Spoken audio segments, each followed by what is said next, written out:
Ciao, I'm Vito DiSalvo, and this is La Dolce Vita. La dolce vita per me. La dolce vita per me.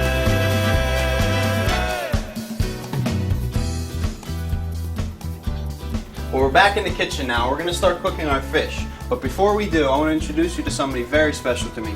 My best friend in the whole world. We've cooked together for 7 years. He's been named one of the top 10 chefs in the United States by Esquire magazine, and his new restaurant, Timo's, named the best restaurant in Dade County by the Sun Sentinel. Mr. Timmy Andriola, how you doing, Tim? Ciao Vito, come stai? Molto bene. Molto bene, eh? Well, let's get started right away because we've got a lot of stuff going on today. We're going to start off with our carchuco. Remember nice. that dish I made it in your restaurant once? Kind of like the Portuguese chiapino or the Right. bouillabaisse from Exactly. Marseille. So we're going to start off right now. So we're going to start off by adding a little oil to our bouillabaisse pot and get our onions going. You hear that cooking again, right? Yeah, Always want to very hear nice. it. We're going to get those steaming. Okay, I'm going to just throw in some garlic, a couple cloves. I'm going to leave them whole. Okay. A little celery, a little fennel. Yeah, this is basically like a mirepoix is basically always celery, onion, and carrot, but I'm going to be using celery and fennel today. I'm making up my own. So a little fennel, get a little anise flavor in there, huh? Exactly. Nice. So we're just going to sweat this down a little bit.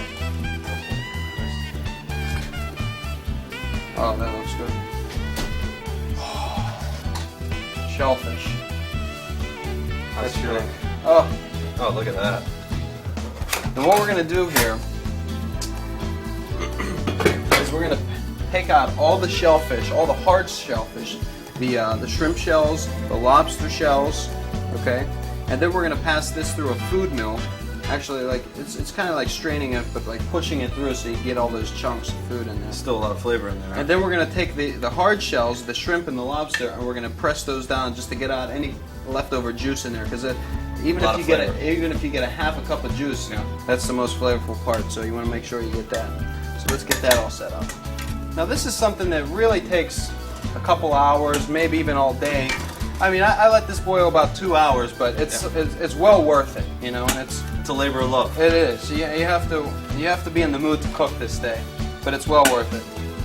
Actually, Tim, this is served every Friday in Italy. You see in all the trattorias, you know, venerdì caciuco, Yeah. Friday caciuco. And what happened here, how this got started, is they used to take all the leftover fish from 2 or 3 days and put that all together in one big stew. So there's no real, you know, Set recipe. set recipe. It's all what the fishmonger had left over, or what the chef had left over from that day, and Or he even put the it all housewife, together. huh? Exactly.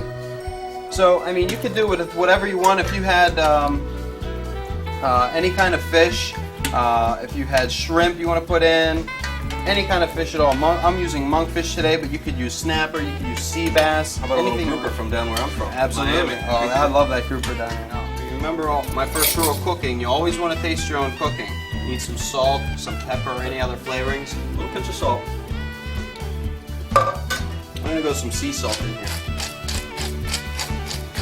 Now, also in Livorno, where this originates, they make it spicy. They put in a lot of chili pepper A little too. chili flake. Now, I like spice, but not too much. So a little black. So I'm Mixture of peppers. a little colored pepper right here. But I don't put in a lot of chili because I don't want it to overpower the flavor of the fish. Sure. Makes a lot of sense. As soon as I taste it now, huh? Get another taste. All right, we're getting close now. Here we are.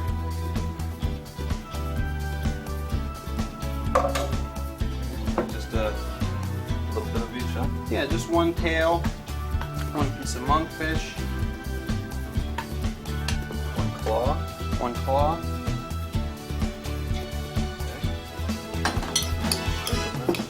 Do some extra virgin olive oil in here.